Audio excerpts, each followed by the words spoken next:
Nah, gimana kira-kira yang real potensi ancaman yang dihadapi oleh bangsa dan negara kita ini, terutama di tahun 2022 ini? Kalau Cina mendukung Papuan Independent, cari masalah ya. Nah, cari masalah. Cari masalah dengan dirinya sendiri juga, konvensional, yang business as usual. Misalnya kalau di Kementerian Luar Negeri itu kemudian persoalan Papua akan sebagian besar ditangani di level multilateral. Nah, daripada kita pusing seperti itu, kenapa diplomasi ini tidak kita benahi untuk bisa meningkatkan dukungan dan keyakinan publik internasional terhadap Indonesia bahwa there is nothing serious in Papua.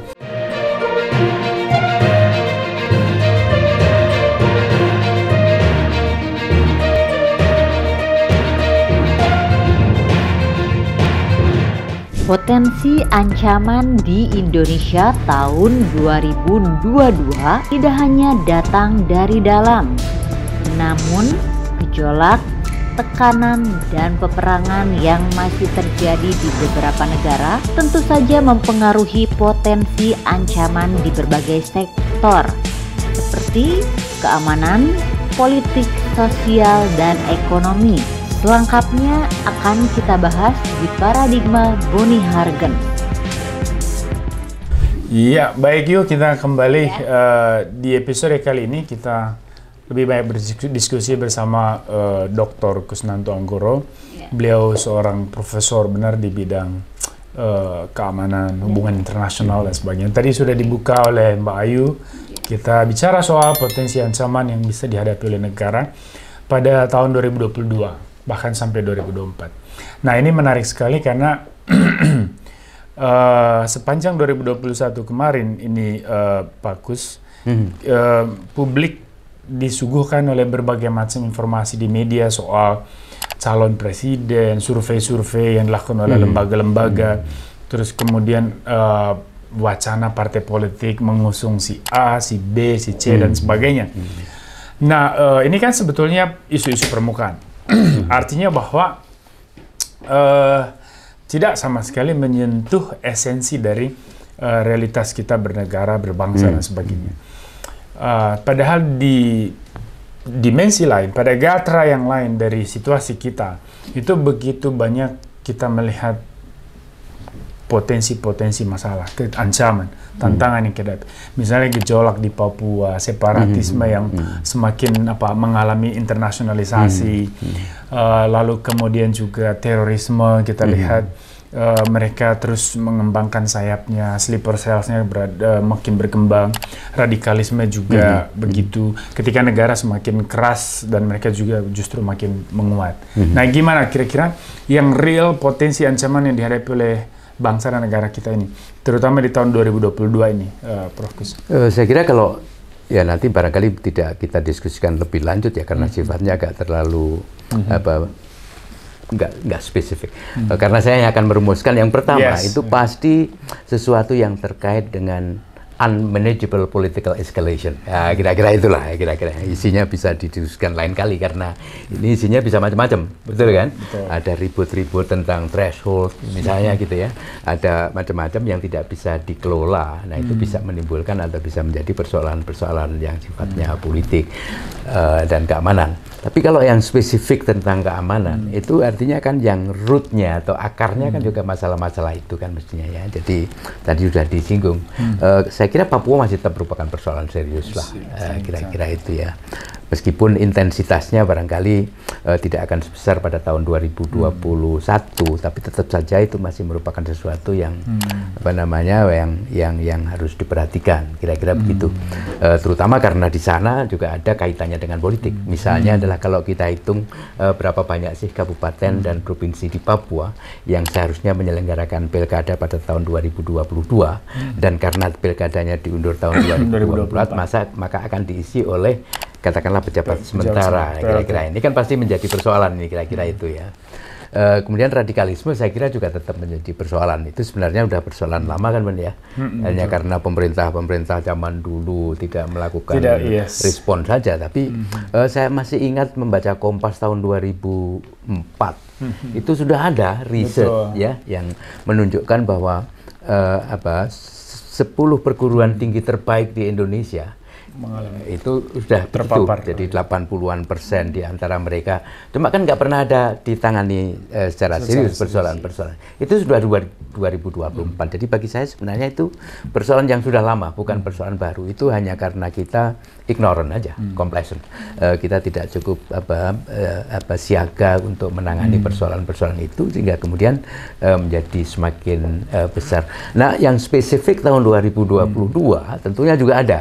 Misalnya adalah persoalan-persoalan yang terkait dengan luar negeri lah. Entah bagaimana penarikan mundur pasukan Amerika Serikat dari Afghanistan di bulan Agustus misalnya.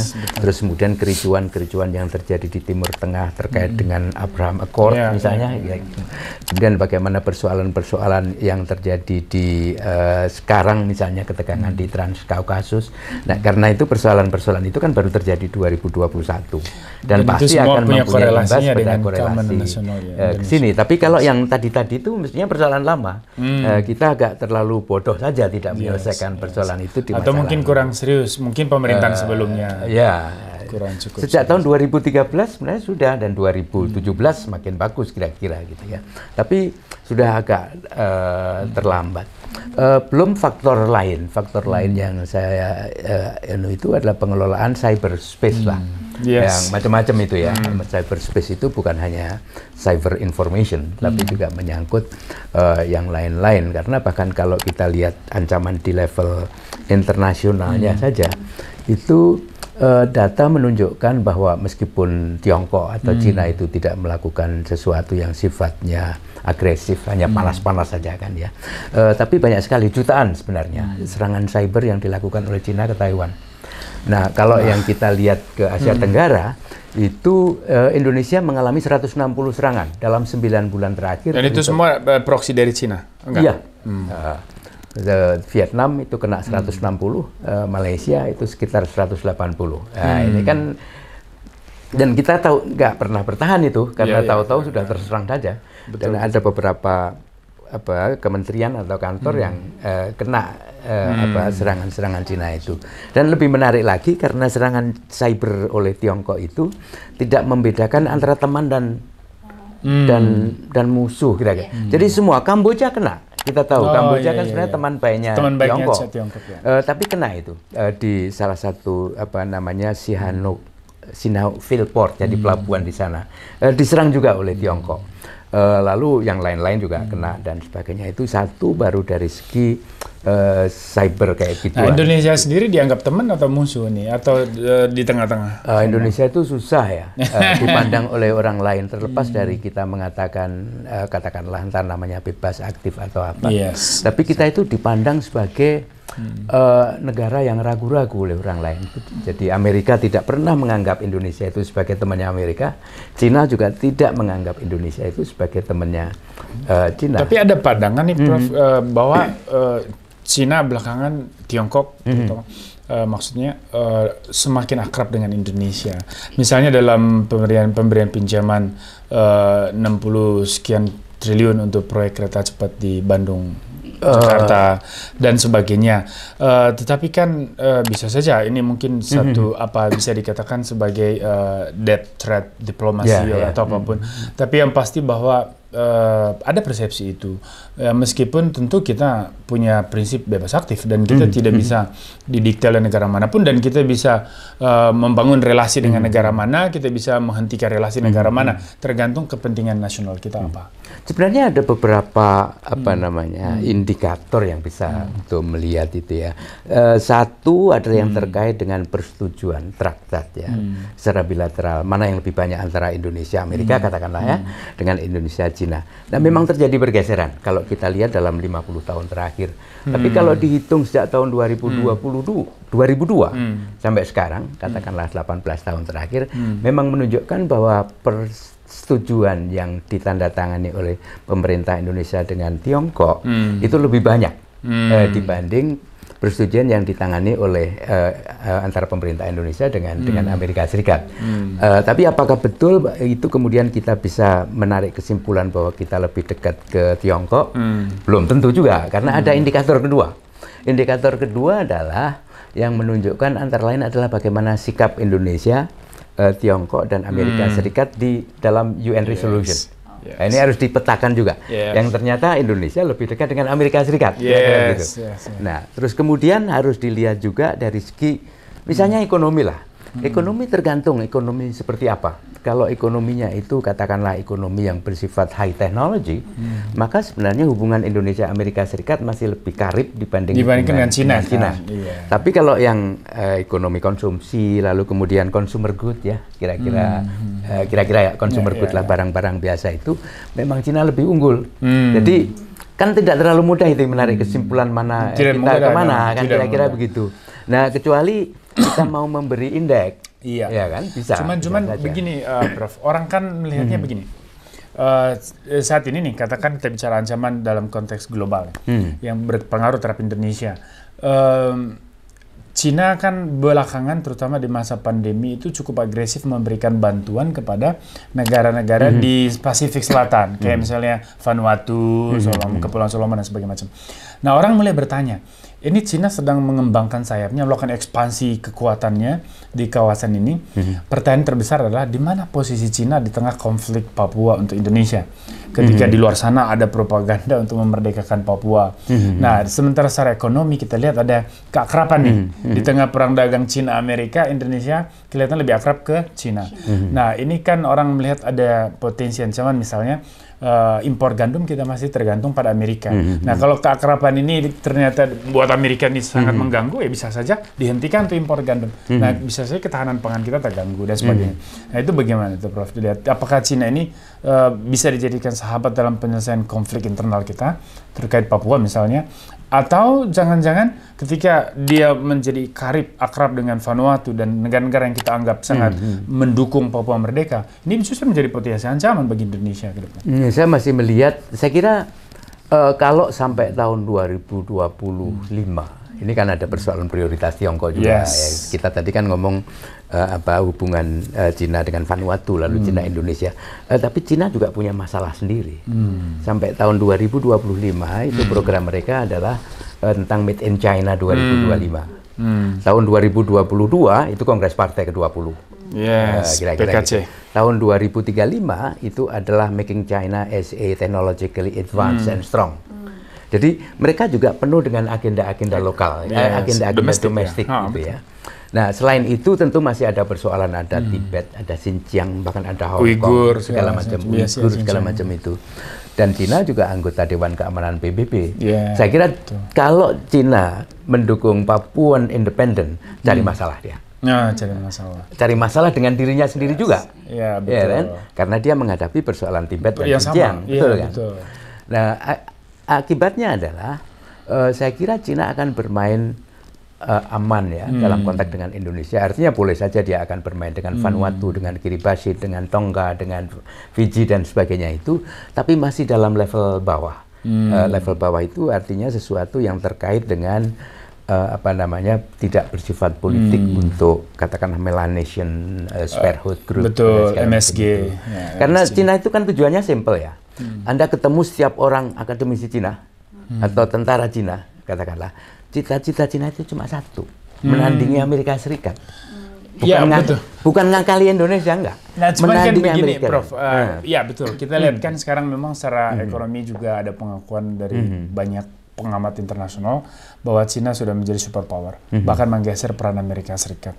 Ya, tetapi bagaimanapun kan kita sebagai satu negara juga terdampak oleh segala macam dinamika global ini. Nah, seperti tadi dijelaskan oleh Prof. Kus. Nah, kita sendiri, ya ini channel kita Paradigma Bunda Hergens ini lebih concernnya kepada bagaimana sih kita bisa menjaga kepentingan nasional. Ya, kalau kita bicara soal relasi dengan negara luar, ya kita mempromosi kepentingan nasional, melindungi kepentingan nasional, termasuk juga membentengi negara dari berbagai potensi ancaman. Nah, bagaimana nih Yu? Tadi kan Prof. Kus sudah menjelaskan dengan sangat bagus bahwa Cina cari masalah. Kalau misalnya keakrabannya dengan negara-negara yang menjadi pelopor MSG itu ya, Melanesian Spearhead Group itu ya. Nah, sekali lagi masalah dengan dirinya sendiri loh ya. Dengan sendirinya. Tanpa harus kita ngapa-ngapain. Karena dia punya problem yang sama. Gitu exactly. Dan sebagai anggota Dewan Keamanan PBB juga dia bisa dipertanyakan, digugat oleh para anggota PBB juga dengan sikapnya. Nah, artinya bahwa sulit lah ini menjadi potensi ancaman ya. Cuman ini Prof, apa namanya, konflik dagang Cina Amerika ini, kira-kira sampai hari ini kan orang berdiskusi nih, berpolemik soal di mana posisi Indonesia, bagaimana sebaiknya Indonesia bersikap. Sebetulnya dampak konkretnya terhadap kita ketika kita menjalin relasi yang akrab sama Cina ini, atau ketika kita akrab sama Amerika, kira-kira konkret dampak ancamannya terhadap kita atau apa kira-kira keuntungannya? Dari segi ekonomi atau dari segi apa? ekonomi, politik, tentu Kalau saja. dari segi ekonomi sebenarnya gini, saya kira persoalan perang dagang antara Amerika Serikat dan Cina itu tidak seserius yang kita sering baca di koran sebenarnya. Karena sebenarnya memang betul ada perang dagang itu. Tapi perang dagang antara Cina dan Amerika Serikat itu, atau katakanlah trade deficit, defisit perdagangan Amerika Serikat itu turun. Bukan karena Cina, tapi karena 3 hal yang terjadi di Amerika Serikat sendiri. Betul. Yaitu cadangan yang ada di the Fed, terus kemudian bagaimana konsolidasi katakanlah investasi domestik di Amerika Serikat itu yang nggak jalan. Jadi persoalan mereka sendiri, bukan persoalan karena Cina. Nah, kemudian memang Presiden Trump tahun 2018 itu mulai politisasi. Katakanlah bahwa Cina melakukan transaksi perdagangan yang beginilah, kemudian pakai mata uang yang begitu. Jadi ini sebenarnya politisasi. Kontroversi dibangun. Sebenarnya tidak seserius yang kita sering lihat. Yang kedua, kita harus lihat juga sebenarnya spesifik yang berkaitan dengan teknologi. Kalau kita berbicara tentang teknologi tinggi, khususnya semikonduktor, maka Amerika Serikat masih unggul. Amerika Serikat sama Taiwan itu tidak bisa diungguli oleh siapapun juga sampai tahun 2035 dalam semikonduktor. Untuk ukuran 7 nano dan lebih kecil. Kalau yang 7 sampai 12 segala macam, itu Cina sudah bisa mengejar. Maka tidak heran ketika ada perang dagang untuk high tech itu tahun 2019 dimulai di Amerika Serikat itu, Huawei hampir bubar. Untuk anunya ya, Huawei-nya itu kan lebih banyak menggunakan teknologi tinggi. Nah, khususnya yang terkait dengan teknologi yang mempunyai masih kuat military grade ya.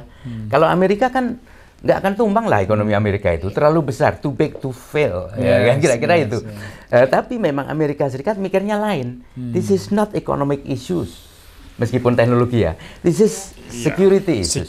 Karena persoalannya adalah semikonduktor itu merupakan bagian dari military grade technology. Betul. Kalau kita berbicara tentang robot untuk komersial, untuk membersihkan lantai dan seterusnya, Cina keunggul. Tapi kalau robot untuk katakanlah penyadapan, Amerika Serikat unggul. Jadi sebenarnya kita harusnya berdiskusi agak terinci seperti itu untuk bisa mengetahui dengan pasti sebenarnya sedang apa sih yang terjadi Amerika Serikat dan luar biasa nih pencerahan dari Pak Kus. Nah, ini satu lagi nih Pak Prof Kus ini ya Yu ya. Iya betul. Karena kan kita bicara soal potensi ancaman nih Yu. Iya betul. Sekarang ini kan agresif betul, itu begitu banyak NGO terus kemudian juga individu ya di luar negeri maupun di dalam yang bicara soal Papua ini ada pelanggaran HAM, terus bahkan ada tuntutan untuk referendum dan sebagainya. Sebetulnya apakah perkara Papua ini hanya persoalan organisasi Free Papua Movement itu, atau memang ada negara lain yang memang punya kepentingan besar? Kalau misalnya ada, kira-kira apa sih kepentingan mereka, Prof? Logika saya begini ya. Dulu ketika tahun 99 Pak Harto jatuh itu kan banyak orang berpikir tentang kemungkinan Indonesia balkanisasi. Yang terjadi kan konflik gitu-gitu aja. Ada di Poso, ada di Maluku, ada di Sampit, tapi Indonesia tidak terbelah, artinya tidak balkanize kan. Saya berpikir begini, saya kira lebih baik negara luar akan lebih mudah untuk dealing with Indonesia as a single entity daripada dealing with 34 provinsi saya kira. Bayangin nggak? Saya membayangkannya begitu. Bayangkan entah Antony Blinken lah, entah Vladimir Putin, entah Xi Jinping dealing dengan satu presiden Indonesia itu akan lebih mudah dibanding dengan katakanlah 10 presiden atau sekian gubernur. Jadi menurut saya negara luar itu tidak terlalu berkepentingan untuk katakanlah memecah belah Indonesia. Tapi bahwa Indonesia dalam melakukan pengelolaan kehidupan bernegara dan berbangsa itu dengan harus baik dan benar, kan jawabannya itu harus tuh. Misalnya bagaimana mengelola konflik Papua, katakanlah, kan dengan ABCD, dengan pembangunan itu, kemudian dengan pendekatan kultural, lalu pendekatan keamanan, katakanlah. Tapi kan tetap saja harus ada ininya, ada garis batasnya, karena pendekatan keamanan tidak bisa juga semaunya. Tetap harus berdasarkan pada entah namanya prinsip proporsionalitas lah, entah unnecessary suffering, entah kemudian persoalan-persoalan non-derogatable right, human right, kan tetap harus ada ada bingkainya. Jadi tidak bisa, karena kalau menurut sejarah itu tindak kekerasan negara yang berlebihan itu juga ada bumerang efeknya, toh. Jadi bisa juga menimbulkan vicious circle juga. Betul. Jadi harus hati-hati. Kalau soal kewenangan jawabannya berwenang, legalitas jawabannya legal. Tapi juga tidak bisa digunakan semaunya. Nah, tapi intinya kembali lagi soal Papua ini, saya kira memang kita tetap harus hati-hati. Tapi kalau kembali ke pertanyaan tadi, adakah orang luar negeri? Saya kira kalau kita bersatu tidak ada luar negeri. Artinya kita harus mengeksklud kemungkinan itu ya. Atau kalau luar negeri, itu kita harus pastikan dulu siapa sih sebenarnya yang kita maksud luar negeri itu. Apakah luar negeri itu adalah White House, Capitol, atau pemerintah London, ataukah itu katakanlah profesor di Oxford yang menerima Penny Wenda misalnya, atau di Canberra, non-governmental organization yang sebenarnya juga punya masalah dengan pemerintahnya sendiri. Kita juga tidak bisa menyamakan apa yang kita sebut sebagai kepentingan atau tindakan luar negeri ini, harus kita bedakan betul gitu ya. Apakah itu dilakukan oleh pemerintah, ataukah itu dilakukan organisasi swadaya masyarakat, atau oleh media. Nah, kenapa diferensiasi itu perlu? Karena bagaimana kita meng-counter juga harus menggunakan alat yang sama. Cuman pertanyaan kan begini, Prof. Dalam dunia terorisme kan ada namanya state sponsor terrorism. Artinya bahwa terorisme itu disponsori oleh negara. Dan mungkin juga operasi-operasi macam ini, apalagi kalau dia masuk dalam kategori active measures gitu ya, bisa saja itu didanai oleh negara, tapi memakai tangan NGO misalnya. Oh bisa, kalau itu bisa. Apalagi dalam dunia cyber, misalnya apa yang disebut sebagai advanced persistent group, itu kan yang dibiayai oleh negara. Itu ada 100.000 sekian yang ada di Tiongkok, itu semuanya dibiayai oleh negara. Dan merupakan bagian dari MLS maupun merupakan bagian dari intelijen Cina, kira-kira begitu. Selalu ada itu. Cuma agak sedikit berbeda dengan praktek yang dilakukan oleh negara-negara Barat ya, seperti Amerika Serikat. Sekurang-kurangnya karena satu, karena mereka mempunyai kebijakan yang relatif lebih terinci lah. Kemudian yang kedua, akuntabilitasnya juga tinggi. Kemudian yang ketiga ini yang tidak bisa dibahas nih, yaitu adalah merupakan bagian dari operasi intelijen atau bukan. Nah ini yang sulit. Ini sulit. Kenapa? Karena organisasi intelijen di Amerika Serikat atau KGB atau MSS itu tidak seluruhnya kohesif. Mereka tidak bisa dianggap juga ada faksi-faksi dalamnya. Ada faksi, ada. Seperti kasus perang Afghanistan tahun 2001, itu yang memberi rekomendasi kan cuma agen di Afghanistan, bukan kepala CIA di Amerika Serikat, ya kan? Jadi ada, maka agak sulit kalau kita berbicara, katakanlah seberapa besar Papua menjadi bagian dari state terrorism misalnya, yang didukung oleh negara lain, tapi menggunakan alat intelijen. Ini tidak sama ini dengan yang tadi itu. Jadi begini. Menurut saya kita harus waspada, hati-hati. Kita boleh saja mempunyai pikiran bahwa ada orang luar yang berusaha untuk katakanlah mengganggu otoritas wibawa Indonesia dan seterusnya, tapi be more specific. Jadi siapa sih yang dimaksud sebagai luar dan apa yang mereka lakukan? Karena kalau tidak begitu akan sangat mengganggu pada hubungan diplomatik, kan susah kita. Iya betul. Betul nggak? Ya kan? Nah, jadi harus pasti. Kalau jelas yang melakukan adalah salah satu bagian dari kontra intelijen yang dilakukan oleh lembaga intelijen, nah ini kita bicaranya lalu kemudian di bawah meja. Betul kan? Betul. Nggak bisa dibawa ke publik. Ya betul. Cuman kan Prof sebagai ahli hubungan internasional juga. Sebetulnya diplomat-diplomat kita ini kontribusinya signifikan nggak sih sebetulnya karena begini saya melihatnya propaganda ya, internasionalisasi isu Papua ini kan terjadi sebetulnya di negara-negara itu aja, dan itu diamplifikasi oleh ya LSM itu aja dengan orang. Nah ini kira-kira idealnya diplomasi kita melalui KBRI maupun Kemenlu secara keseluruhan. Ini apa sih yang harus dibenahi kira-kira? Saya kira satu tasking ya. Ini kan persoalan simpel menurut saya. Simpel dalam pengertian diplomat itu kalau diberi tugas yang jelas ya akan dilaksanakan. Seperti halnya aparat-aparat negara yang lain kalau dia. Nah ini yang kemudian harus dibicarakan apa yang akan diberikan kepada mereka. Sebab jika tidak, maka kemudian mereka akan melakukan sesuatu yang sifatnya konvensional, yang business as usual.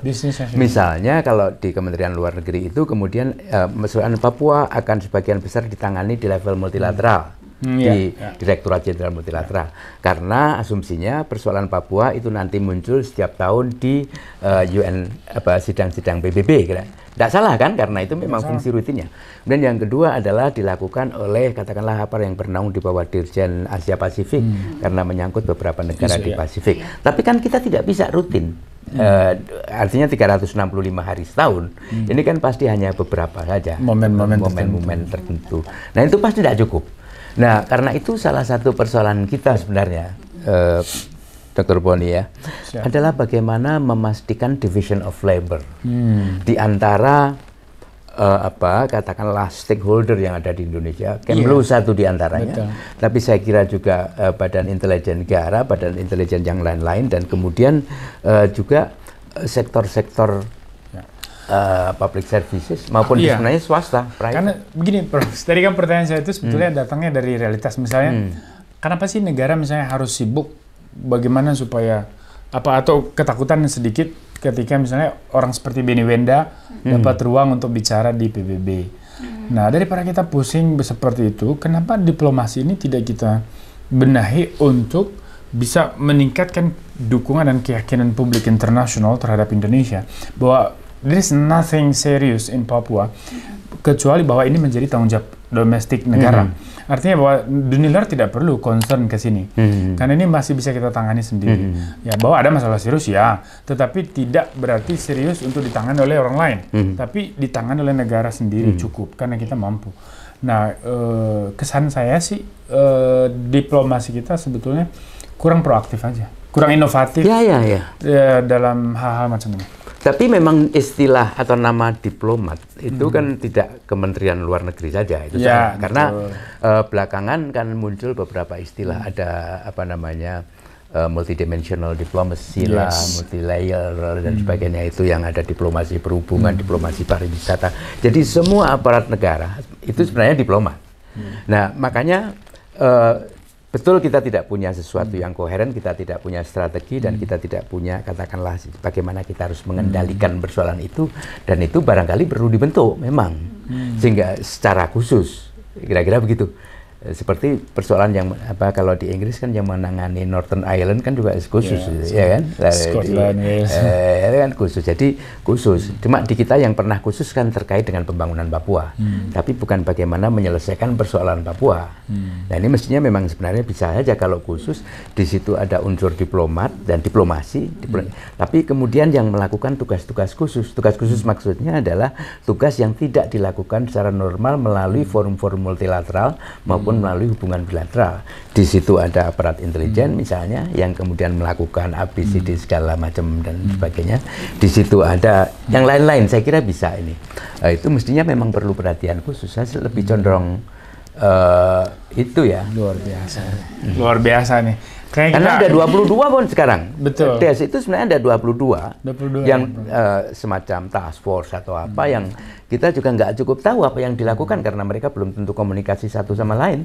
Luar biasa. Jadi memang lebih baik sebenarnya nggak usah diumumin bisa. Betul. Menurut saya itu merupakan bagian dari fungsi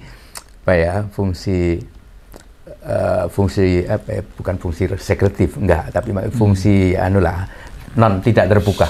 dan covered atau under ini. Iya, Yes. bisa. Ya, oke. Fungsi-fungsi dari mungkin cover action management lah. Ya, di sana entah institusi mana lah yang kalau perlu namanya pakai, kalau di Amerika kan cerdas sekali orang ya, Ya. menggunakan yang namanya ada perception management, Betul. strategic management, cuma pakai nama kayak gituan. Pakai nama seperti itu, tapi tugasnya sangat krusial terkait dengan counter dan sebagainya. Exactly. Nah, di kita kadang-kadang kita berdebat tentang definisi, bos. Yes. Strategis itu apa, manajemen itu apa, lalu waktu kita kerjanya ini tidak bikin cocok. undang-undang terorisme aja ribut soal definisi terorisme, panjang lebar. Ya betul. Ya kita lebih baik buang waktu mempersoalkan hal-hal yang teknis. Ya. Jadi tidak masuk ke yang substantif. Terima kasih Prof, luar biasa. Kita akan lanjut diskusi, tapi dengan tema yang berbeda. Kita break dulu. Maka akibatnya kalau gagasan Polri di bawah kementerian itu diwujudkan sekarang atau bahkan 5 tahun lagi, saya nggak bisa terima. Saya tetap membantah tentu saja. Tapi kalau bicara soal koordinasi, saya setuju dalam hal penguatan koordinasi justru antar institusi.